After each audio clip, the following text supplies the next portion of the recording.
Hello everyone, welcome to this amazing platform of our channel financial for competitive examinations and I am Piyush. जैसा कि आपको पता है कि हमारी भी सीरीज चल रही है 1300 plus common errors with rules and explanation. Basically हम इसमें किसकी बात कर रहे होते हैं, जितने भी आपके सेंटेंसेस है उसमें हम पार्सिंग से इन क्वेश्चंस को सॉल्व करने की कोशिश कर रहे होते हैं, ठीक है ना। और इसके अलावा जो भी आपके रूल्स हैं, मैं आपको रूल्स के रट्टे नहीं बैठाऊंगा यहाँ पे, मैं आपको उनका लॉजिकल एक्सप्लेनेशन दूंगा जिससे कि आपको चीज़ें थोड़ी दिमाग में क्लियर हो पाएँ, ठीक है ना। यहाँ पे आपको कोई रॉकेट साइंस नहीं लगानी होती है। आपकी इंग्लिश एक लैंग्वेज है, हम इसको एक लैंग्वेज की तरह ही पढ़ के चल रहे होंगे, ठीक है ना। और ये जो आपकी एरर्स हैं ये सारी आपकी प्रीवियस ईयर क्वेश्चंस जो आपके आए हुए हैं एसएससी में, चाहे वो आपका सीजीएल टीयर 2 का रहा हो, चाहे सीजीएल का टीयर 1 का रहा हो, चाहे आपका सीपीओ टीयर 2 का रहा हो, टीयर 1 का रहा हो, है ना। ये सारे के सारे क्वेश्चंस आपके रहेंगे और ये यूजफुल है आपके CGL pre and main, CHSL, CPO pre and main, CPO SSC stenographer and इसके अलावा आपका सीडीएस वगैरह का एग्जामिनेशन होता है, उनके लिए बहुत ज़्यादा हेल्पफुल है। आपका मतलब इंग्लिश ग्रामर में एरर का अगर सेक्शन कहीं भी आता है तो आपके लिए बहुत ज़्यादा हेल्पफुल होने वाला है, ठीक है ना। इसके अलावा आपका वोकैब स्पेशल का कोर्स चल रहा है, आप जाके उसे देख सकते हो, जिसमें आपकी बहुत ज़्यादा सबसे ज़्यादा रिपीट होने वाली वोकैब सेक्शन जो है कराया जा रहा है। जैसे अगर मैं बात करूँ तो टॉप 105 वन वर्ड सब्सटीट्यूशंस हो गए, इसके अलावा आपके 600 सिनोनिम्स हो गए, एंटोनिम्स हो गए, है ना। तो मतलब ये जो आपके सबसे ज़्यादा बार एसएससी पूछता है, आपके जो सबसे ज़्यादा रिपीटेड होते हैं वो सारे कराए जा रहे हैं, ठीक है ना। देख लेना जरा अपने लेक्चर पर आते हैं फटाफट से आज के। तो आज का है हमारा डे नंबर 15 और आपकी कुछ क्लासेस हैं जो चल रही हैं, आप देख लेना, ठीक है। डिस्क्रिप्शन में देख लेना, नहीं तो जाके आप प्लेलिस्ट में देख लेना। आपके लिए बहुत ज़्यादा जो रेलेवेंट क्लासेस होती हैं ना, बहुत ज़्यादा हेल्पफुल क्लासेस रहेंगी, वो जाके आप देख लेना। आपको जो भी क्लास देखनी हो, आपका स्टैटिक जी की क्लास तो ज़रूर देखना सारे के सारे लोग, बहुत ज़्यादा प्रीमियम कोर्स चल रहा है ये आपका। इसके अलावा आपका एनटीपीसी का आप प्रिपरेशन कर रहे हो, उसके प्रीवियस ईयर पेपर हो चुके हैं, सीजीएल के पूरे 18 सेट कराए जा चुके हैं, वो भी जाके आप देख सकते हो। तो प्लेलिस्ट वगैरह चेक कर लेना। अब मैं कहाँ तक बताऊंगा, हॉट क्वेश्चन सीरीज है, ये आप देख लेना, ठीक है ना। सीएचएसएल की मैथ बूस्टर जो कोर्स है, क्रैश कोर्स, वो चल रहा है आपका। बेसिकली इसमें हम क्या कर रहे हैं, जो आपके मोस्ट एक्सपेक्टेड क्वेश्चन हैं वो आपको डिस्कस कराए जा रहे हैं और इनसे क्वेश्चन फंसेंगे, ठीक है ना। ये अगर आप सीरीज पूरी लगा लेते हो तो आपके क्वेश्चन मतलब 90% क्वेश्चन बनने के पूरे पूरे चांसेस हैं, 100% भी बन सकते हैं, ठीक है ना, कोई इशू नहीं है। और डाउट्स क्वेश्चन वगैरह जो भी आपके होते हैं वो आपका पूरा सपोर्ट दिया जाता है। आप जाके टेलीग्राम चैनल को ज्वाइन कर लेना या फिर अपना आपका कमेंट सेक्शन में भी डाउट डाल सकते हो अगर कोई परेशानी होती है तो। ये है आपका डे नंबर 12। हम फटाफट से जरा डे 15 पर आ जाते हैं और आपको मैं पूरी पीडीएफ ये प्रोवाइड करवा दूंगा आज या कल में, ठीक है ना। डोंट वरी अबाउट दैट, आपको पीडीएफ भी मिल जाएगी। अपने डे नंबर 15 पे आते हैं आज के फटाफट से। तो देखो आज के डे नंबर 15 में अपने पास क्या है, पहला क्वेश्चन। 8 सेकेंड, थोड़ी सी आपको दिक्कत लग सकती है लेकिन कोई बात नहीं, दिक्कत के बाद हमें अच्छी चीज़ें भी मिलेंगी, डोंट वरी अबाउट दैट। ये रहा आप डे नंबर 15, ठीक है ना। अब डे नंबर 15 में आपका जो पहला क्वेश्चन है आज का, क्वेश्चन नंबर 241। देखो जरा इस क्वेश्चन नंबर 241 को बड़ी ध्यान से। जज in him prevailed upon the father and he sentenced his son to death. अब इसे देख के आपको कहाँ पर एरर लग रही है। बहुत से बच्चे बोलेंगे सर मुझे एरर तो नहीं लग रही है इसमें। तो देखो बेटा क्या होता है ना, जैसे मैंने आपको कल भी समझाया हुआ था, मैंने कल आपसे कुछ एब्स्ट्रैक्ट नाउन के बारे में बात की थी, इसलिए मैंने आपको कल क्या थोड़ा सा एक क्वेश्चन दिखा दिया था जिससे मैं आपको इस तरह क्वेश्चन से डील करना सिखा पाऊँ। इसलिए मैं आपसे बोलता हूँ एक एक दिन को ना एक एक करके देखा करो, क्योंकि मैं कहीं ना कहीं चीज़ों को जोड़ना चाहूँगा और जो आपकी एक कड़ी से कड़ी मिलाने की मैं यहाँ पर कोशिश कर रहा होता हूँ, ठीक है ना। तो अब देखो क्या बोला गया है, जज इन हिम, यानी कि ये आपका किसी पर्टिकुलर जज के बारे में बात नहीं कर रहा है। ये आपका एक एब्स्ट्रैक्ट नाउन होगा कि नहीं होगा, कि उसके अंदर का जो जज है, ये जज पोजीशन के बारे में तो बात कर ही रहा है कि जो, लेकिन जो उसके अंदर का जज था ना, कि इन जज इन हिम, है ना, यानी उसके अंदर का जज था वो प्रीवेल्ड अपॉन द फादर, वो उसके जो उसका पिता था उसके ऊपर प्रीवेल कर गया और उसने क्या किया, अपने ही बेटे को डेथ की सज़ा सुना दी। बात समझ पा रहे हैं क्या। तो इसमें क्या बोलने की कोशिश की जा रही है, जो उसके अंदर का जज था, तो ये जज आपका यहाँ पर as a common noun use नहीं हो रहा है, ये आपका एज अ कौन से नाउन यूज़ हो रहा है, फटाफट से बता दो मुझे। अब आप बोलोगे सर जज तो क्या होता है, कॉमन नाउन होता है। तो यहाँ पर आप देखो ना बड़े ध्यान से, उसके अंदर का जज, तो ये यहाँ पर कॉमन नाउन नहीं है, ये आपका एक एब्स्ट्रैक्ट नाउन है जिसे एक फीलिंग की तरह दर्शाया जा रहा है कि उसके अंदर का जो जज था। और मैंने आपको हमेशा बताया हुआ है एब्स्ट्रैक्ट नाउन के साथ आप अगर उसको स्पेसिफाई करना चाहते हो उसके अंदर का जज है, तो हम क्या कर देंगे, वहाँ पर दी का यूज़ कर लेंगे। जैसे कि मैंने आपको कल वाले में बताया था कि हम क्या यूज़ कर रहे थे, द ट्रुथ का यूज़ कर रहे थे। बोलो हाँ कि नहीं, क्लियर है, समझ में आ गया भाई। तो यहाँ पर हम किसका यूज़ करेंगे, द जज इन हिम। तो यहाँ पर आपका जो सब्जेक्ट होगा वो क्या हो जाएगा, फटाफट से मुझे आप कमेंट सेक्शन में बताएंगे ये वाली बात, ठीक है ना। सब्जेक्ट आपका क्या बनेगा, मैं आपको ऐसा क्वेश्चन पूरा का पूरा समझा चुका हूँ, बारी मेरी है पूछने की, ठीक है। अगर नहीं आता है कोई बात नहीं, मैं आपको अगले सेक्शन में बता दूंगा, दैट्स नॉट एन इशू। तो खैर अब यहाँ पर क्या हो गया कि जज का जो उसका अंदर का जज था वो प्रीवेल्ड अपॉन का मतलब होता है कि वो ऊपर ओवरहैम हो गया वो उसके फादर के ऊपर, यानी कि उनका जो पिता का कैरेक्टर था उसके ऊपर उनका जो अंदर का जज था वो उसके ऊपर प्रिवेल कर गया, और उन्होंने क्या किया, he sentenced his son to death, यानी उनके सन ने क्या किया होगा, कुछ जुर्म किया होगा या फिर कुछ क्राइम किया होगा, ऐसा कुछ हीडियस क्राइम किया होगा, जिससे कि क्या हुआ, उनको एज अ जज क्या करना पड़ा, उसको सेंटेंस सुनाना पड़ा डेथ का। ठीक है ना, क्लियर हो गया, समझ में आ गया। हम क्या करेंगे यहाँ पर द जज का यूज़ करेंगे, ये जज है ना ये आपका फीलिंग की बात कर रहा है, ठीक है ना, एब्स्ट्रैक्ट नाउन की बात यहाँ पर की जा रही है, ना कि कॉमन नाउन की। क्लियर है, चलो अगले क्वेश्चन पर आ जाऊँ। क्वेश्चन नंबर आपका 242 क्या बनता है, 9/10 of the pillar have rotted away, यानी कि 9/10 इसका मतलब क्या होगा कि जो 9/10वां हिस्सा था, अब इसका ना आपको पता नहीं क्या क्या बताया जाता है, कभी भी 9/10 आ जाए, इसके भी कुछ पता नहीं, आपको रूल बैठा दिया जाता है कि मन में कि इसको आप ऐसा आ जाए तो ऐसा कर देना, यहाँ पे आपकी सिंगुलर वर्ब आ जाएगी, यहाँ पे प्लूरल वर्ब आ जाएगी, दुनिया जहान की बातें। लेकिन मैं आपको यहाँ पर सीधे सीधे एक बात बताता हूँ, आपका आपने इतनी मैथमेटिक्स तो पढ़ी होगी ना, अगर आप सीजीएल का पेपर देने जा रहे हो, एसएससी कोई भी एग्जामिनेशन देने जा रहे हो, तो मैथमेटिक्स थोड़ी बहुत तो पढ़ी होगी। अब मुझे जरा एक बात बताओ, ये 9/10 का मतलब क्या होता है, 9/10 का मतलब आपका 0.9 होता है कि नहीं होता है। अब ये 0.9 क्या है आपका, 1 से छोटा है कि नहीं है, 1 से छोटा है कि बड़ा है, बोलो फटाफट से। 1 से छोटा है ना, तो 1 इज ग्रेटर देन 0.9, तो 1 से छोटा है यानी कि यूनिटी, 1 को हम क्या बोलते हैं, यूनिटी बोलते हैं। आपकी एक यूनिटी से अगर छोटा होता है तो हम उसमें किसका यूज़ करेंगे, सिंगुलर यूज़ करेंगे। इतनी सी बात आप मन में बैठा लो, बस दुनिया चांद की चीज़ें करने की कोई ज़रूरत नहीं है। यहाँ पर आप चाहे 3/4 बोल दो, चाहे आप 5/6 बोल दो, कुछ भी बोल दो, यहाँ पर आपका क्या यूज़ होगा, यूनिटी का ही आपका जो यहाँ पे सिंगुलर वर्ब यूज़ होगी, क्योंकि वो क्या है आपका यूनिटी से कम है। ठीक है ना, बात समझ में आ गई। तो अब देखो, अब ये तो हो गया आपका 9/10, और फिर आ गया ये ऑफ। ऑफ क्या हो जाएगा अपना, यहाँ पर प्रपोजिशन हो जाएगा। इस प्रपोजिशन का ऑब्जेक्ट क्या बनेगा, आपका पिलर बनेगा, तो ये पिलर क्या हो जाएगा, प्रपोजिशनल ऑब्जेक्ट हो जाएगा। बोलो हाँ कि नहीं, क्या बन जाएगा, ये आपका प्रपोजिशनल ऑब्जेक्ट बन जाएगा। इसके बाद में ये रहा आपका हैव क्या हो जाएगा भाई, अब ये हैव जो वर्ब है ना, ये वर्ब के लिए जो सब्जेक्ट है वो कौन सा है, ये आपका पिलर तो सब्जेक्ट होगा नहीं, क्योंकि ये तो बन के बैठ गया आपकी प्रपोजिशन का ऑब्जेक्ट, ये पीओ बन गया इसका, है ना। तो ये जो 9/10 लिखा हुआ है ना, यही आपका सब्जेक्ट होगा, और ये जो सब्जेक्ट है ना, ये आपका क्या है, 0.9 है। इट मीन्स ये आपका यूनिटी से कम है, तो इसकी हेल्पिंग वर्ब कैसी आनी चाहिए भाई, सिंगुलर आनी चाहिए ना। तो ये जो आपके हिसाब, इसके हिसाब से आपकी वर्ब आएगी यहाँ पर, कौन सी आ जाएगी, यहाँ पर हैज़ नहीं, हैव नहीं आएगी, यहाँ पर आपकी हैज़ आ जाएगी। क्यों आ जाएगी, क्योंकि आपके हमें यहाँ पे क्या चाहिए, सिंगुलर वर्ब चाहिए। क्लियर है, रॉटेड अवे। ठीक है, अब इसका जरा मुझे आप एक बात बताओ, रॉटेड अवे का मतलब क्या होता है। रॉटेड अवे का मतलब होता है कि जो इसका नीचे का हिस्सा था ना वो पूरा सड़ गया था। ठीक है, तो आपका जो पिलर है उसका नीचे का हिस्सा पूरा का पूरा खराब हो गया है, कितना, तो 9/10 हिस्सा उसका खराब हो गया है। क्लियर है, बात समझ में आ गई। अब अगले क्वेश्चन पर आते हैं, क्वेश्चन नंबर 243 पे। अगर कोई डाउट होता है कमेंट सेक्शन में पूछ लेना, शर्मा शर्मी मत रहना, ठीक है ना। ये जो बच्चे शर्माते हैं ना, वो बिल्कुल समझ लो इस बात को, बिल्कुल भी मत शर्माया करो, नहीं तो आपका बहुत ज़्यादा नुकसान हो जाएगा।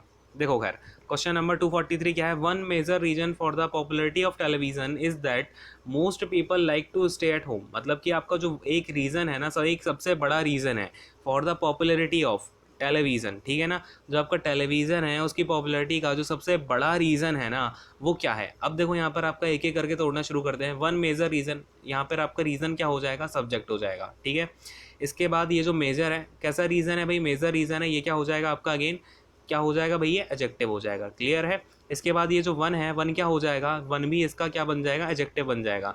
कौन सा एडजेक्टिव होगा, ये ऑर्डिनल, कार्डिनल की न्यूमेरल, बोलो फटाफट से, कार्डिनल एडजेक्टिव बनेगा। कौन सा बनेगा, कार्डिनल एडजेक्टिव बनेगा। क्लियर है, अब आगे अपना क्या आ जाता है, ये फॉर आ जाता है। फॉर क्या हो जाएगी, इसकी प्रपोजिशन हो जाएगी। ठीक है ना, इस प्रपोजिशन को क्या चाहिए, अब ऑब्जेक्ट चाहिए, तो ये पॉपुलरिटी को ढूंढते हुए अपना ऑब्जेक्ट लेके बना लिया इसने। ठीक है ना, पॉपुलरिटी को क्या बना लिया इसने, अपना ऑब्जेक्ट बना लिया। क्लियर है, इसके बाद में ये ऑफ है, ऑफ अगेन एक प्रपोजिशन आ गई, इस प्रपोजिशन को अपना एक ऑब्जेक्ट चाहिए। इसने टेलीविजन को पकड़ लिया और उससे बोला तुम मेरे पीओ बन जाओ। ठीक है ना, क्या बन जाओ, पिया नहीं पीओ बन जाओ। तो ये जो ऑफ है, इस प्रपोजिशन का ऑब्जेक्ट क्या हो जाएगा, आपका प्रपोजिशनल ऑब्जेक्ट बन जाएगा टेलीविजन। अब ये जो इज है ना, इज किसके लिए यूज हुआ है, आपका रीजन के लिए यूज हुआ है, क्योंकि आपका सब्जेक्ट क्या है, रीजन है। इसका मतलब ये इज तो बिल्कुल करेक्टली यूज हुआ है। अब आपको अगर लिखना है तो लिख लो यहाँ पे, मैं इसको जरा हटा रहा हूँ, थोड़ी सी नई बात करते हैं, इसको हटा रहा हूँ। ठीक है ना, अब देखो, अब मैं कहाँ तक आ गया था, आपका इज हो गया, इज क्या आ गया आपका, हेल्पिंग वर्ब की तरह यूज़ हो गया, किसके लिए, रीज़न जो आपका सब्जेक्ट है इसके लिए। क्लियर है, अब इसके बाद में ये दैट का यूज़ हुआ है, दैट क्या है, यहाँ पर हमारा कंजंक्शन हो जाएगा। क्लियर है, अपना जो रीज़न है वो एक क्या है। अच्छा मुझे ज़रा एक बात बताओ, ये आपका प्रोनाउन है या फिर कंजंक्शन है, ये आपका प्रोनाउन है या कंजंक्शन है, बताएं मुझे ज़रा। ठीक है ना, अब इसके बाद में most people like to stay at home, यानी कि अब उसमें क्या बोला जा रहा है कि जो बहुत ज़्यादा लोग हैं ना, मतलब कि मेजोरिटी वाले लोग हैं ना, वो क्या करते हैं, घर पर ठहरते हैं। अब देखो मोस्ट ऑफ का जब भी हम यूज़ करते हैं ना, मोस्ट ऑफ, मोस्ट एक आपका होता है मोस्ट ऑफ, एक होता है आपका मोस्ट, क्लियर है। तो मोस्ट का जब यूज़ होता है ना, तो इसका अपने आप में मतलब हो जाता है कि मेजॉरिटी है ये, क्लियर है। इसका मतलब हो जाता है मेजॉरिटी है। और ये किसके साथ यूज़ होती है, तो ये एक आपके प्लूरल नाउन के साथ यूज़ हो रही होती है, ठीक है ना, प्लूरल नाउन के साथ, ठीक है। और इसके साथ में कोई भी आपका पॉजेसिव एडजेक्टिव नहीं होता, ठीक, क्लियर है। एक बात याद रखना, इसके साथ में कोई भी आपका पॉजेसिव एडजेक्टिव नहीं होता, और इसके साथ में आपका कोई भी डिटरमिनर भी यूज़ नहीं हो रहा होता है। क्या यूज़ नहीं होता, क्या यूज़ नहीं हो रहा होता है, डिटरमिनर भी आपका यूज़ नहीं हो रहा होता है, ठीक है ना। इसके बाद में आपका जो मोस्ट ऑफ का जहाँ पर हम यूज़ करते हैं, मोस्ट ऑफ का यूज़ करते हैं हम जहाँ पर आपका क्या हो जाए, प्रोनाउन आ जाए इसके बाद में, ठीक है ना, या फिर आपका नाउन आ जाए, नाउन आ जाए, प्रोनाउन आ जाए, कोई दिक्कत नहीं रहेगी। और उसके साथ में क्या हो जाएगा, आपका एक डिटरमिनर का यूज़ हो जाएगा। किसका यूज़ होगा, डिटरमिनर का यूज़ होगा, क्लियर है, डिटरमिनर का यूज़ होगा। तो उस केस में हम क्या करते हैं, मोस्ट ऑफ का यूज़ कर लेते हैं, क्लियर है। तो जब आपका डिटरमिनर लगा हुआ हो नाउन प्रोनाउन के साथ में, तो आप किसका यूज़ करेंगे, मोस्ट ऑफ का यूज़ करेंगे। अगर आपका डिटरमिनर नहीं लगा हुआ है नाउन के साथ में, तो आप मोस्ट का यूज़ करेंगे, ठीक है। इतनी सी बात क्लियर है, इसको आप नोट डाउन कर लेना। मैं यहाँ पर एक बात करना चाहता हूँ, यहाँ पर आपके ये जो पीपल हैं, जो लोग घर पर रुक रहे हैं, इनको यहाँ पर स्पेसिफाई किया जा रहा है क्या, ये वही लोग तो हैं जो घर पर रुक रहे हैं। बात को समझना, जो पॉपुलैरिटी है टेलीविज़न की, उसके पीछे आपका रीज़न क्या है, वो लोग हैं जो कि घर पर रुकना पसंद करते हैं। यानी कि मैंने ये जो पीपल है ना, इनको स्पेसिफाई कर दिया, इसका मतलब इस पीपल के साथ आपका दी आना चाहिए ना। अगर आपका यहाँ पर दा आ गया, इसके बाद में अगर हम यहाँ पर क्या लगा देते हैं, पीपल के साथ में दा लगा देते हैं, ये क्या हो जाएगा, आपका डेफिनेट आर्टिकल हो जाएगा।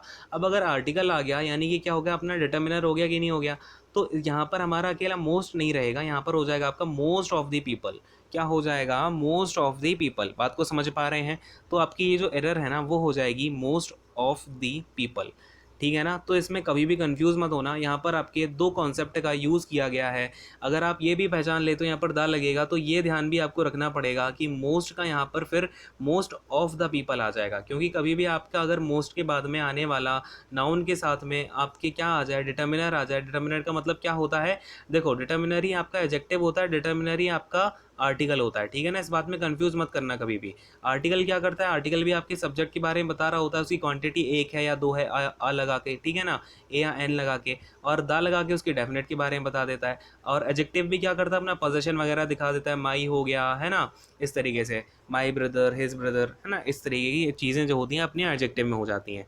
तो आपको अब बात समझ में आएगी नहीं आई, अपनी एरर किस में होगी, थर्ड वाले ऑप्शन में एरर निकल के आ जाएगी। तो पूरा क्लियर हो गया, समझ गए सारे के सारे। अगले क्वेश्चन पर आ जाऊँ, क्वेश्चन नंबर 244। अब ये जो बड़े अच्छे अच्छे क्वेश्चन होते हैं, उन्हें आप अच्छे से नोट डाउन कर लिया करो, और इनके पीछे के रीजंस ना आपको बहुत बार नहीं बताए जाते हैं, ठीक है ना। मैं लिटरली बता रहा हूँ आपको, बहुत सारी जगह बोल दिया जाता है ये आपका एक्सेप्शन है, इसे रट लो। तो भाई एक्सेप्शन इंग्लिश में क्या, बहुत मतलब एक्सेप्शन क्या होता है, क्या बोल देते हैं आपसे कि लेट से अपना जो इंग्लिश लैंग्वेज है ना, बेसिकली हमारे यहाँ फॉलो होती है यूके की, ठीक है ना। तो यूके का जो इंग्लिश लैंग्वेज है वो बहुत ज़्यादा पुरानी है। तो उस टाइम पे कई चीज़ें ऐसी हैं जो उस टाइम पर प्रीवेलेंट थी, और आज के टाइम पर वो नहीं चलती हैं। पहले आपके जो मैन थे वही काम करने जाते थे, वुमेन काम करने नहीं जाती थी। तो आज भी हम क्या करते हैं, प्रायोरिटी देने के लिए ही का यूज़ कर लेते हैं, शी का यूज़ नहीं करते हैं। अब आप उसमें ही बोल दो एक्सेप्शन है, तो कैसे काम चलेगा, ठीक है ना। तो कोई भी आपका ज़्यादा एक्सेप्शन है नहीं, बस एक आधे दो रूल हैं जिनका हम कन्वेंशन चले आ रहे हैं, उन्होंने ग्रामेरियंस ने बता दिया है यूके वाले ने, तो हम वही चीज़ें अपनी यूज़ करते चले आ रहे हैं, ठीक है ना। तो ये सारी चीज़ें होती। खैर, क्वेश्चन नंबर 244 देखते हैं। Our efforts are aimed to bring about a reconciliation, ठीक है। तो बड़े ध्यान से आप मुझे यहाँ पर खुद बताओ एक बार सोच के, क्या एरर होनी चाहिए, ठीक है ना। तो देखो भाई, अपने पास यहाँ पर गिवन क्या है क्वेश्चन में, अवर एफर्ट्स आर, यानी कि हमारे जो एफर्ट्स हैं वो एम्ड टू ब्रिंग अबाउट। अब देखो, कभी मैं आपको एक बात बताता हूँ, कभी भी आपका अगर एम्ड का यूज़ हुआ है किसी भी चीज़ को, इसके बाद में आपका क्या यूज़ हुआ हो, देखो एम्ड यूज़ हुआ हो, एम का मतलब V3 यहाँ पर यूज़ हो गई हो, इसके बाद में आपकी कोई भी प्रपोजिशन आनी होगी यहाँ पर, इसके बाद में अपना ब्रिंग का हम यूज़ करते हैं, किसका यूज़ करते हैं, ब्रिंग का यूज़ करते हैं। और तो इसका जो मतलब होता है ना, आपका जो ब्रिंग यूज़ होता है वो हमेशा आपका इस तरीके से यूज़ होता है कि एम्ड आया है, उसके बाद में आपकी जो प्रपोजिशन बनेगी वो एट बनेगी, और इसके बाद में जो हमारा वर्ब की फॉर्म बन रही होती है वो V1 प्लस ING फॉर्म में बनेगी, ठीक है ना। किस में बनेगी भाई, V1 प्लस का ING फॉर्म में बनेगी, यानी कि हमारा एक जिरंड बनेगा, क्या हो जाएगा ये अपना ब्रिंगिंग हो जाएगा, ना कि ब्रिंग, ठीक है ना। अच्छा, अब ब्रिंगिंग हुआ क्यों है भाई, क्योंकि हमें क्या है, अगर यहाँ पे हमने प्रपोजिशन लगा दिए तो इस प्रपोजिशन को मैं हमेशा बताता हूँ आपको कि इस प्रपोजिशन को अपना एक प्रपोजिशनल ऑब्जेक्ट चाहिए कि नहीं चाहिए, बताओ मुझे ज़रा। तो ये जो ब्रिंगिंग है ना, ये ब्रिंगिंग आपका जिरंड बन गया। एक वर्ब तो आपका एक नाउन की तरह एक्ट नहीं कर सकता, लेकिन जो एक जिरंड होता है वो आपका एज अ नाउन तो एक्ट कर सकता है ना। तो ये क्या बन जाएगा, अगर नाउन है तो एज अ ऑब्जेक्ट काम कर जाएगा, और ये अपना प्रपोजिशनल ऑब्जेक्ट यानी कि PO बन जाएगा, ठीक है ना। तो इस प्रपोजिशन का ये क्या बन जाएगा, ऑब्जेक्ट बन जाएगा, और अपना एम्ड जो है वो V3 के फॉर्म में, V3 इसकी जो वर्ब बन जाएगी वो रहेगी, ठीक है ना। तो अवर एफर्ट्स आर एम्ड, यहाँ पर क्या हो जाएगा, एट हो जाएगा, और ये आपका ब्रिंग नहीं होगा, क्या हो जाएगा, ब्रिंगिंग अबाउट हो जाएगा, ठीक है ना। क्या हो जाएगा, ब्रिंगिंग हो जाएगा। इसके बाद में जो अबाउट आया है, ये अबाउट अपना क्या हो गया, अगेन एक प्रपोजिशन हो गया। अब प्रपोजिशन आई है तो इसको ऑब्जेक्ट भी तो चाहिए, तो ऑब्जेक्ट आपका क्या बन जाएगा, रिकॉन्सिलिएशन। अच्छा, रिकॉन्सिलिएशन का मतलब क्या होता है, जरा मैं इन सारी चीज़ों को हटा रहा हूँ, आपको नोट करना, नोट कर लेना पॉज करके। अब देखो, रिकॉन्सिलिएशन का मतलब क्या होता है आपका, टू रीस्टोर, टू रीस्टोर, ये हो जाएगा रीस्टोर, इसके बाद में फ्रेंडली रिलेशंस, है ना। तो जो भी आपके फ्रेंडली रिलेशंस थे, मेल मिलाप करना था, उसको हम क्या करें, रीस्टोर कर लें, यानी मेल मिलाप कर लें, ठीक है ना। तो उसको हम बोल देते हैं रिकॉन्सिलिएशन, ठीक है ना। तो याद रहेगा, सबको ध्यान रहेगा, ये एज अ नाउन आपका यूज़ हो रहा होता है। और रिकॉन्सिलिएशन अपना यहाँ पर ये क्या बन जाएगा, ये PO बन जाएगा, कौन सी, ये प्रपोजिशन का, तो ये अबाउट प्रपोजिशन का PO बन जाएगा, ठीक है ना। क्लियर है, सबको समझ में आ गया, बोलो हाँ फटाफट से। ठीक है, अगले क्वेश्चन पर आ जाऊँ। चलो अगले क्वेश्चन पे देखो, क्वेश्चन नंबर 245 हमसे क्या बोल रहा है, 3 conditions critical for growing plants are soil, temperature, chemical balance और अमाउंट ऑफ मॉइस्चर, ठीक है ना। तो उसने बोला है कि 3 कंडीशन जो है वो क्रिटिकल हैं प्लांट्स ग्रो करने के लिए। यहाँ तक तो सारी कहानी ठीक लग रही है मुझे, ग्रोइंग प्लांट्स तक। अब उसने बोला है आर सॉइल, आर सॉइल ठीक है, कोई दिक्कत नहीं है, टेम्परेचर ओके है। इसके बाद में उसने देखो, अगर उसने 3 कंडीशन दिया, आप क्या बोलते हो, लेट से आपको 3 बातें बोलनी है, पहली, दूसरी एंड तीसरी, ऐसे बोलते हो ना आप, क्या बोलते हो, पहली, दूसरी एंड तीसरी। अगर आपको 3 बातों में अपनी जो है बात खत्म करनी है, तो आपने, कुछ बच्चे क्या होते हैं ना, देखते हैं कि सॉइल है, टेम्परेचर है, इसके बाद कॉमा लगा हुआ है, केमिकल बैलेंस है, देन तो और करके अमाउंट ऑफ मॉइस्चर लिखा हुआ है, तो करेक्ट हो जाएगा। नहीं, देखो हमारे लिए 3 कंडीशन इंपॉर्टेंट है। पहली तो सॉइल होगी, ठीक है, कॉमा लगा के हमने दूसरी टेम्परेचर कर दी। तो अगर हमें अब तीसरी बात के बारे में बताना होगा, तो वहाँ पर मैं किसका यूज़ करूँगा, एंड का यूज़ करूँगा, ठीक है ना।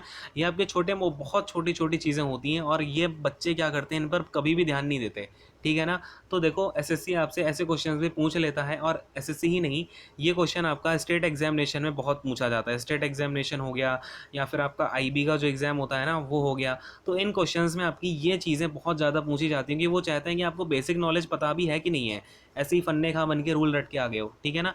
तो ये चीज़ें हैं, यहाँ पर आपको क्या करना है, एंड का यूज़ करना है। क्यों करना है, क्योंकि ये जो है आपका लास्ट है। या तो आप उसमें केमिकल बैलेंस बोलना चाह रहे हो, और का मतलब क्या होता है, या तो केमिकल बैलेंस, या फिर आपका अमाउंट ऑफ मॉइस्चर। तो पता चल गया किस में एरर होगी अपना, यहाँ पर एंड आएगा, आपका कॉमा का यूज़ नहीं होगा। अपनी जो एरर होगी ऑप्शन नंबर 3 में एरर निकल के आ जाएगी। क्लियर है, बात समझ में आ गई। अगले क्वेश्चन पे आए भाई। तो देखो अगला क्वेश्चन नंबर 246, क्वेश्चन नंबर 246 क्या बोलना चाह रहा है, if I had lots of money I would give some to anybody who asked for it, ठीक है ना। तो अब उसने क्या बोला हुआ है, if I had lots of money, यानी कि अगर मेरे पास होती, तो ये आपका पास्ट में बना दिया, कोई दिक्कत नहीं है, बिल्कुल सही है, पास्ट में उसने बनाया हुआ है, V2 का यूज़ किया है, और ये ठीक है ना। ये आप ये मत समझ लेना ये क्या है, हैड, ये हैड आपका हैव की सेकेंड फॉर्म है, ठीक है ना। क्या है, हैड की सेकेंड फॉर्म। ये आपका पास्ट, सिंपल पास्ट में सेंटेंस का यूज़ किया है, इफ़ के बाद में हम सिंपल पास्ट का यूज़ कर रहे होते हैं, बिल्कुल करेक्ट बात है। क्लियर है, बात समझ में आ गई।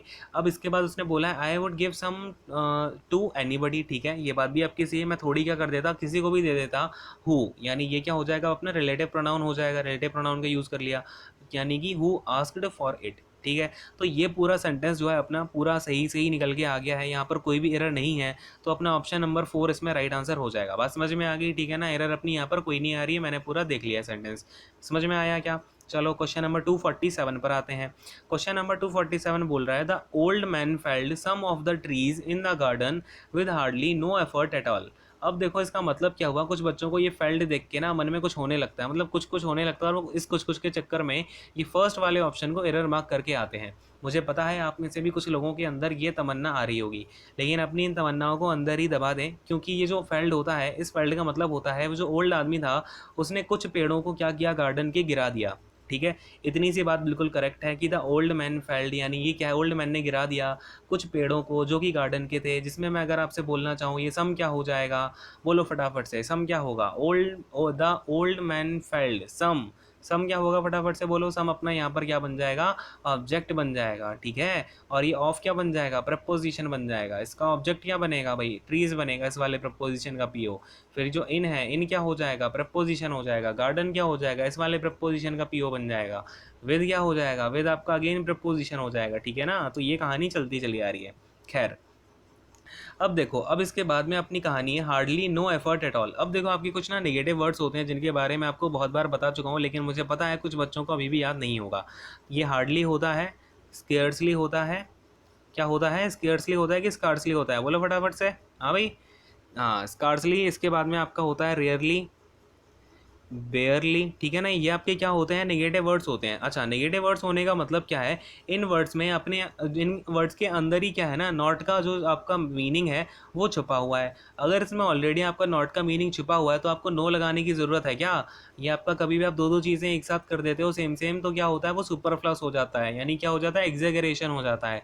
तो क्या हमें एग्जेगरेशन करने की ज़रूरत है, नहीं है, तो हम यहाँ पर नो का यूज़ नहीं करेंगे। हार्डली में तो आपका ऑफकोर्स आ गया वो नेगेटिव सेंस है ना, तो उसको कुछ भी एफर्ट नहीं लगा, हार्डली एफर्ट, यानी कि आपको बहुत ही नेग्लिजिबल एफर्ट लगा है। क्लियर है, बात समझ में आ गई। अगले क्वेश्चन पर आ जाओ, पूरा सेंटेंस हमने ये समझ लिया। क्वेश्चन नंबर 48 पर आ जाते हैं।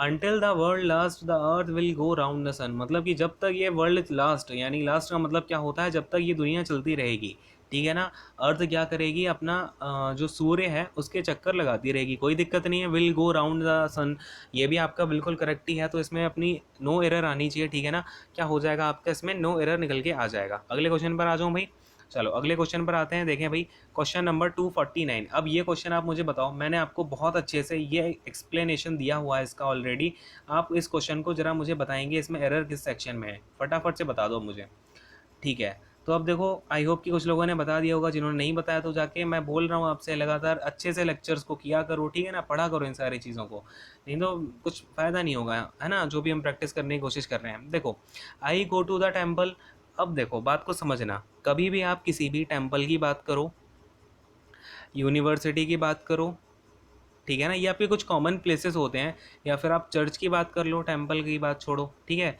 या फिर आप किसकी बात कर लो, मार्केट की बात कर लो, मार्केट की बात कर लीजिए आप, या फिर आप किसकी बात कर लो, मार्केट की बात नहीं करेंगे, क्योंकि मार्केट क्या होता है, आपका स्पेसिफिक सामान लेने जा रहे हो, तो मार्केट का हम यहाँ पर यूज़ नहीं करेंगे, ठीक है ना।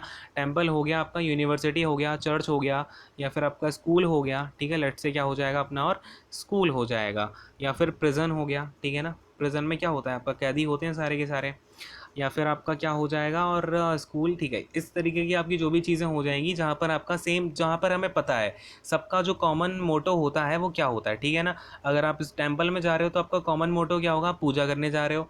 आप यूनिवर्सिटी में जा रहे हो, आपका कॉमन मोटो हो सकता है आप पढ़ने ही जा रहे हो। चर्च जा रहे हो तो आप हो सकता है कन्फेशन करने जा रहे हो, आपका जो भी चर्च में होता है उसका कॉमन मोटो होता है। अगर आप स्कूल में जा रहे हो तो आप स्कूल में पढ़ने ही जाओगे, प्रिजन में जा रहे हो तो आप किसी से मिलने ही जाओगे, ठीक है ना। तो अब देखो, मैं टेंपल जा रहा था, एज ऑफन मैं टेंपल जाता हूँ, as often as I find time, मतलब कि जब भी मुझे टाइम मिलता है, एज ऑफन एज लिखा हुआ है, इसका मतलब ये आपका प्रेजेंट में होना चाहिए पूरा का पूरा सेंटेंस, तो ये भी अपना पूरा प्रेजेंट में है, कोई दिक्कत नहीं आ रही है। लेकिन देखो, मैंने आपको क्या बताया, टेंपल, मैंने यहाँ पर टेंपल के बारे में बताया, अब मैंने आपको ये नहीं बताया मैं कौन से टेंपल जाता हूँ, या फिर मैं उसी टेंपल जाता हूँ जहाँ पर मैं रोज़ जाया करता हूँ, ऐसा मैंने कुछ स्पेसिफाई भी नहीं किया है। तो क्या मेरा यहाँ पर दा लगाना सही होगा, नहीं होगा, क्योंकि आप टेंपल जा रहे हो, ठीक है, पूजा करने जाओगे, क्लियर है मुझे, लेकिन आपने नहीं बताया मैं किस टेंपल में जा रहा हूँ, या तो आप टेंपल का नाम बता देते, या फिर आप टेंपल के बारे में कुछ स्पेसिफाई कर देते, वो टेंपल जो मेरे घर से 5 किलोमीटर दूर है, ठीक है ना। तो इस तरीके से हमने स्पेसिफाई भी नहीं किया हुआ है, तो हम यहाँ पर दा का यूज़ नहीं करेंगे, ठीक है ना।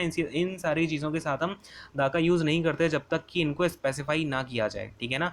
या तो आप कि मैं टेंपल जा रहा हूँ, लेकिन क्या करने, मैं टेंपल जा रहा हूँ मिलने, से मिलने जा रहा हूँ, ठीक है ना, तो वो आपका अलग से काम हो जाएगा, तो वहाँ पर आप दा का यूज़ कर लेंगे, ठीक है ना।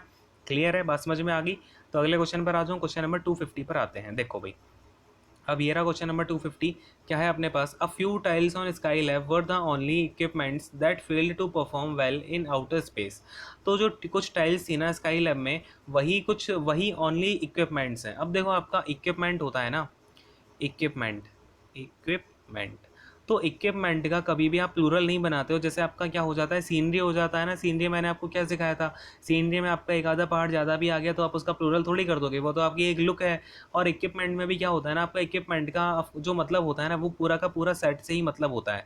अगर आप उसमें आप लेट से आप प्लम्बरिंग का काम करने वाले हो तो आपके इक्विपमेंट में क्या होगा, सारा का सारा प्लम्बरिंग का जो भी सामान होगा वो आ जाएगा। अगर आप लेट से कोई वायरमैन हो तो आपका जो भी वायर का काम है वो सारा का सारा आपके जो भी इक्विपमेंट होगा उसमें सारा का सारा आपका जो इक्विपमेंट्स होने चाहिए, जो भी आपकी चीज़ें होनी चाहिए वो उसमें आ जाती हैं। तो हम कभी भी इक्विपमेंट्स का यूज़ नहीं करते हैं। क्लियर है, समझ में आ रही हैं बातें, है ना। तो अब देखो, अगर मैं यहाँ पर कलर चेंज कर लेता हूँ, देखो अब ये क्या है, that failed to perform well in the outer space. तो आपको यहाँ पर देख के समझ में आ गया कि वर द ओनली, इक्विपमेंट्स देख के आपको बड़ा ही अच्छा लग रहा होगा, सेंटेंस में फील अच्छी दे रहा है, लेकिन आपको फील से काम नहीं करना है। आपका इक्विपमेंट आपका अकेला ये क्या रहेगा, इक्विपमेंट ही इक्विपमेंट यूज़ होगा। क्लियर है। अच्छा, अब अगर मुझे ये बताना हो इक्विपमेंट में से किसी, मैं किसी लेट से मैं हैमर की बात करना चाहता हूँ, ठीक है ना, मैं अकेले हैमर की बात करना चाहता हूँ, तो मैंने क्या इसके लिए मैं किसका यूज़ कर लूँगा, पीस ऑफ इक्विपमेंट बोल दूंगा इसे मैं। अब पीस ऑफ इक्विपमेंट, ठीक है ना। तो इस तरीके से आप चीज़ों को ध्यान रखना, थोड़ा सा अटपटा लग रहा है ये देखने में, लेकिन इसकी सच्चाई यही है, यही इसका परम सत्य है, ठीक है ना। क्लियर है। अगले क्वेश्चन पर आता हूँ, क्वेश्चन नंबर 251 पे।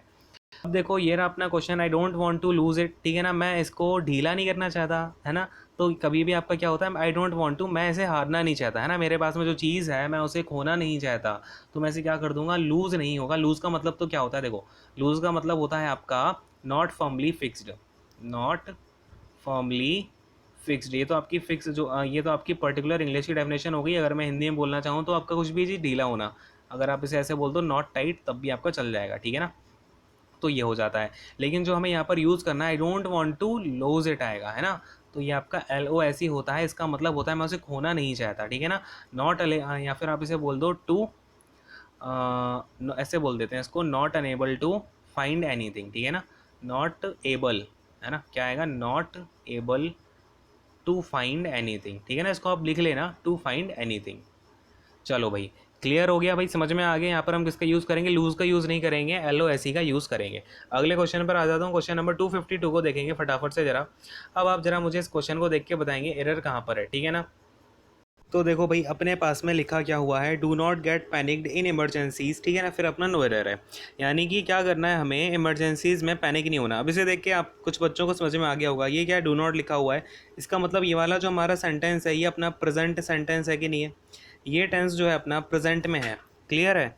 अब अगर अपना ये वाला टेंस प्रेजेंट में है, इसका मतलब ये जो आगे आ रहा है आपका, यहाँ पर हम V3 का यूज़ करेंगे, क्या क्या V3 का यूज़ करना करेक्ट होगा, नहीं होगा। लेकिन ये देखने में बड़ी प्यारा लग रहा है, do not gate panicked in emergencies, सुनने में बड़ा अच्छा लग रहा है ना। लेकिन यहाँ पर हमारी एरर क्या हो जाएगी, ये पैनिक्ड में एरर आ जाएगी। हम यहाँ तो अब क्या करें, या तो हम यहाँ पर पैनिक का यूज़ कर लें, डू नॉट गेट पैनिक, ठीक है ना, या फिर हम क्या करेंगे, इसकी जगह पर हम यूज़ कर लेंगे डू नॉट गेट पैनिकी, ठीक है ना। किसका यूज़ कर लेंगे, do not get panicky, panicky, ठीक है ना। तो पैनिकी वर्ड भी आपका करेक्ट हो जाएगा, या फिर आपका पैनिक वर्ड भी करेक्ट हो जाएगा, कोई इश्यू नहीं है। क्लियर है, बात समझ में आ गई है ना।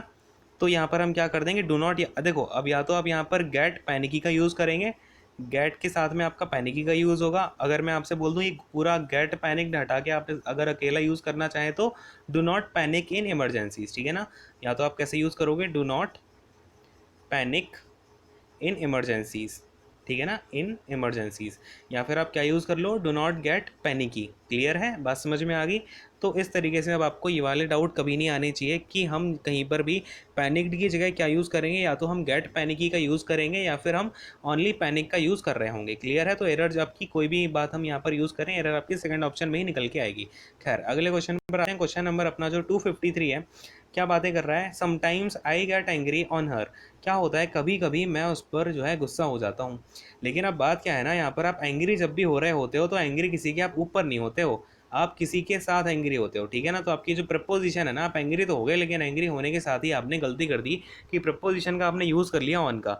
आपको मैंने पहले भी बताया हुआ है, एंग्री के साथ आपकी कभी भी अगर प्रपोजिशन यूज़ होती है तो वो होती है आपकी एंग्री के साथ विद। या तो आप विद का यूज़ करो या फिर आप अबाउट का यूज़ करो, ठीक है ना। आप किसके साथ किसका कौन सा यूज़ करते हैं, अगर आप विद का यूज़ कर रहे हो तो आपके सामने वाला पर्सन कैसा होगा, लिविंग पर्सन होगा, ठीक है ना। अगर हम किसी लिविंग पर्सन पर गुस्सा होते हैं तो हम यूज़ करेंगे प्रिपोजिशन विद का। लेकिन अगर मैं कोई भी आपका ऐसा इंसिडेंट हुआ और आप उससे क्या हो बहुत ज़्यादा गुस्सा हो जाते हो, तो उस इंसिडेंट को हम उस इंसिडेंट को रिफ़र करते हुए एंग्री के साथ किसका यूज़ करेंगे, अबाउट का यूज़ करेंगे। क्लियर है? बात समझ में आ गई कि नहीं आ गई, है ना? चलो अगले क्वेश्चन पर आ जाता हूँ। क्वेश्चन नंबर 254 देखते हैं भाई, क्या है अपने पास। I use to go out to work earlier, यानी कि मैं क्या करता था, वो बताना चाह रहा है कि मैं करता था, क्या करता था, to go out to work earlier, मतलब मैं पहले क्या करता था, काम जल्दी करने जाया करता था। ठीक है ना? मतलब मैं काम करने क्या करता था, बाहर जाया करता था। अर्लियर का मतलब क्या होगा, ये बता रहा है पहले की बात अपने। अगर ये पहले की बात बता रहा है तो पहले के लिए आपका क्या यूज़ होगा, आई यूज टू होगा, कि आपका यहाँ पर आई यूज्ड टू होगा। क्या यूज़ होगा, बोलो फटाफट से। यूज्ड टू होगा ना, तो इसका मतलब क्या निकलेगा आपका, कि मैं पहले बाहर जाया करता था काम करने के लिए। ठीक है ना? बात समझ में आ गई क्या? चलो अगले क्वेश्चन पर आ जाएं। लेकिन अगर मैं आपको इसका एग्जांपल देना चाहूँ तो आप इसका एग्जांपल भी ऐसे लिख सकते हो। एग्जांपल अगर आप देखना चाहो तो देख लो, इसका एग्जांपल क्या हो जाएगा कि I used to live in London. अगर मैं ऐसे बोलना चाहूँ, I used to live in London. ठीक है ना? तो मैं क्या करता था, पहले लंदन में रहा करता था। ठीक है? तो इस तरीके की जो भी आपकी चीज़ें होंगी, हम वहाँ पर किसका यूज़ कर रहे होंगे, यूज्ड टू का यूज़ कर रहे होंगे। क्लियर है? अगले क्वेश्चन पर आता हूँ। अगला क्वेश्चन देखें, क्वेश्चन नंबर 255 क्या है अपने पास। The teacher has took the responsibility, मतलब कि जो टीचर है उन्होंने क्या ले ली, रिस्पॉन्सिबिलिटी ले ली। अब मुझे एक बात बताओ, आपकी जो टेक वर्ब होती है, इसकी सेकंड फॉर्म होती है टुक, और थर्ड वर्ब होती है आपकी टेकन। ठीक है ना? अब अगर आपने यहाँ पर हैज़ का यूज़ किया हुआ है, द टीचर हैज़, तो हैज़ के साथ में अब या तो आप V3 लगाओ, ठीक है ना, या फिर आप क्या करो, इस पूरे सेंटेंस में से हैज़ टुक को हटा करके ओनली टुक का यूज़ कर दो, तो ये वाला टेंस आपका पास्ट में बन जाएगा। ठीक है?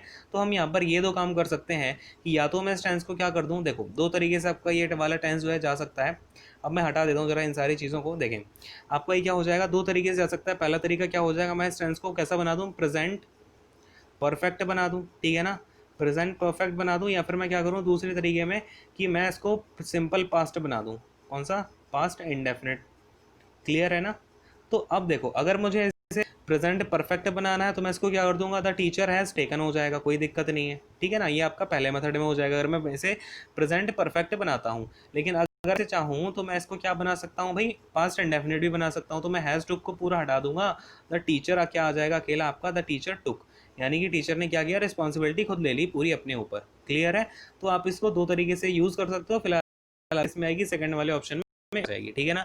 तो मेरा बस यही मोटो है कि मैं आपको जहाँ भी जितनी पॉसिबिलिटी बनती है ना, किसी भी सेंटेंस में कोई भी नई चीज़ मिलती है, तो मैं आपको सारी की सारी एक्सप्लेन कर दूँ, और हम पूरी ग्रामर को क्या करें, इसी तरीके से पूरी की पूरी ग्रामर को हम देख लें। और आपको जितने भी कन्फ्यूज़न होते हैं ना, क्या होता है बच्चों को पता नहीं क्या क्या सिखा दिया जाता है, आई डोंट नो दैट, कि आपके दिमाग में क्या क्या भर दिया गया है पहले से। लेकिन कोशिश करो, मैं जिस तरीके से आपको ग्रामर को सिखाने का नज़रिया दिखा रहा हूँ, उस नज़रिए को देखने की कोशिश करो, और आपका इस तरीके से क्वेश्चन सॉल्व होंगे, और आपको चीज़ें दिखनी लगेंगी, आपको समझ आ जाएगा यहाँ पे मेरी एरर है, यहाँ पर ये सारी चीज़ें हैं। ठीक है ना?